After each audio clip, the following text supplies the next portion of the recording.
ถึงได้เป็นบาปล่ะหลายศตวรรษแล้วที่เราเอาแต่โทษบาปของตัวเองคัมภีร์และกูรูบอกเราเรื่องนี้พวกเราบูชาพระเจ้าถวายชีวิตสัตว์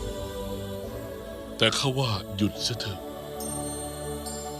เจ้าคือเหตุผลของบาปของตนและเจ้าเท่านั้นคือประตูสู่การไถ่บาปของตนต้องทำยังไงข้าถึงจะเป็นศิษย์ของท่านได้ ประพฤติตนให้ดีงามมีหลักอยู่5 ประการข้อแรกห้ามฆ่าสัตว์ตัดชีวิตผู้ใด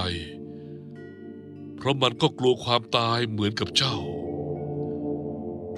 เมื่อหยุดพรากชีวิต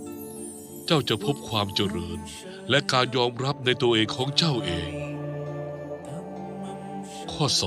2ห้ามลักทรัพย์ผู้อื่นจงเข้มแข็ง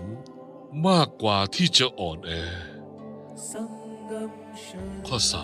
3ห้ามทำผิดเรื่องชู้สาวจงซื่อสัตย์ต่อภรรยาของตนเองข้อ4ห้ามพูดปดมดเท็จจงอย่าพูดอะไรที่เสนอความจริงที่ต่างออกไปข้อ5ห้ามเสพติดของมึนเมาทั้งหลายหนทางของข้าง่ายแค่นี้แต่ทำได้ยากนะ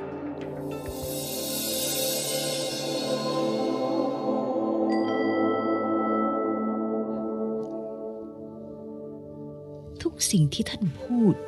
เข้าใจง่ายแม้แต่คนธรรมดาอย่างเราข้าและสามีข้าขอบวชเป็นศิษย์ของท่านได้ไหมข้าไม่เคยบังคับใครให้ทิ้งทางโลกเพื่อเป็นศิษย์ของข้านี่คือความต้องการของยศเองพวกเจ้าถึงจะใช้ชีวิตไปตามปกติก็เป็นศิษย์ของข้าได้นะ